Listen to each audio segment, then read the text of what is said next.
Guys, Erin here, dropping in to give you this week's astrological update. Now, there's no real major transits going on this week, which actually made it kind of fun to comb through all the aspects and see what really stood out to me. And I did find one that I thought this audience might particularly want to hear about.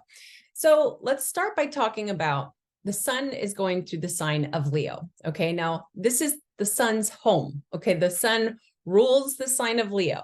So when the sun is transiting through the sign of Leo, it's like he's in his own home, he's in his own castle with royalty. The sign of Leo really is the sign of royalty. It's the king or the queen of the zodiac. When we picture the sun and the rays that come off of the sun, that has a lot to do with the crown that belongs to the sign of Leo. Okay, now Leo and the sun both rule our heart.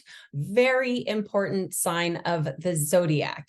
And we all have Leo somewhere in our natal chart. We might not have any planets or prominent celestial points in the sign of Leo, but the sign of Leo comes somewhere through our natal chart. Whether it comes through your first, second, third, fourth, fifth, any one of those houses between 1 and 12, it's somewhere in your natal chart. Whatever house that sign of Leo lands in your natal chart is the area of your life where you are the king or the queen. Okay, it could be coming through your house of career, your house of money, your house of relationships, your house of karma, your house of communication, all these different areas of our life that sign of Leo could be coming through. That's one of the reasons why it's so beneficial to get familiar with your natal chart.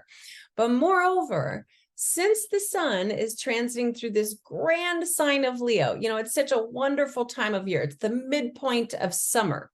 Okay, well, what we've also got going on is Chiron going through the sign of Aries. You probably haven't heard me put too much emphasis on Chiron before.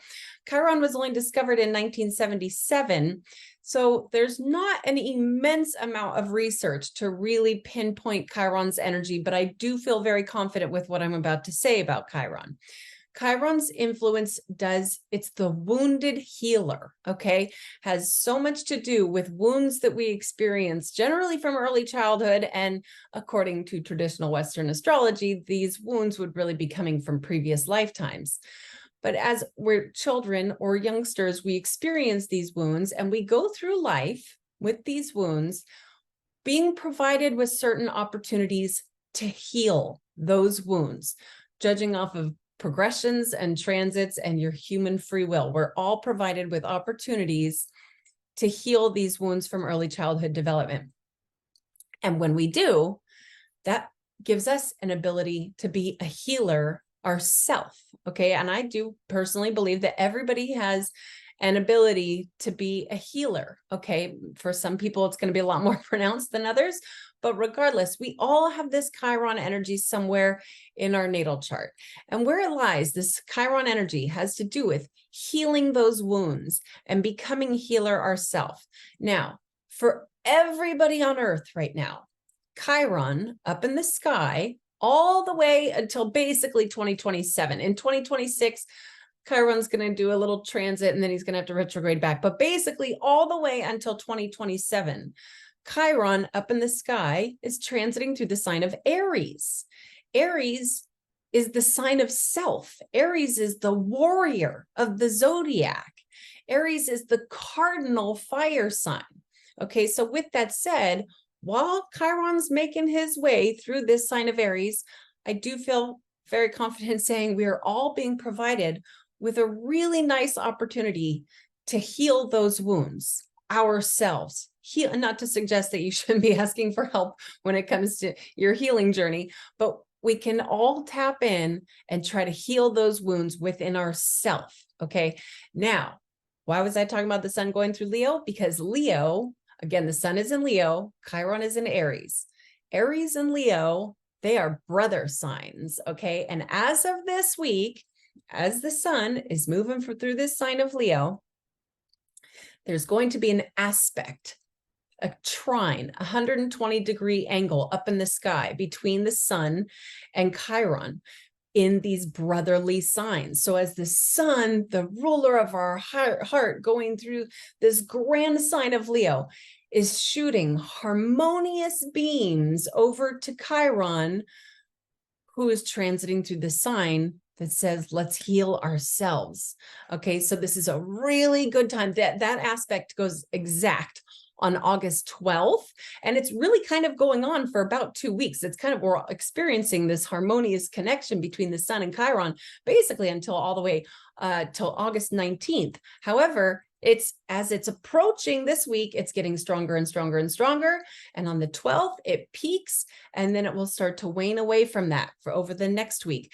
But this is an excellent time to be setting our intentions for, especially if, let's start with our intentions to say something along the lines of, I am letting go of these wounds. The moon is currently waiting. We had a full moon on August 1st, and all the way until August 16th, the moon is getting smaller, smaller, smaller. So she can take energy away. Okay, so we can say, I am letting go of these wounds that may have affected me from early childhood. Okay, and then we can manifest how we're going to rise above this. How are we going to raise our vibration and grow to be stronger than those wounds, to heal our wounds within ourselves. Now, we all have this perfect opportunity for this. Okay, for some people, it's definitely going to be more prominent than others. Do you have anything in your natal chart between, say, 12 and 25 degrees Aries or Leo? Because if you do, that means this harmonious connection is hitting parts of you within with dominance. Okay, so this could be even more opportunistic time for people to heal themselves.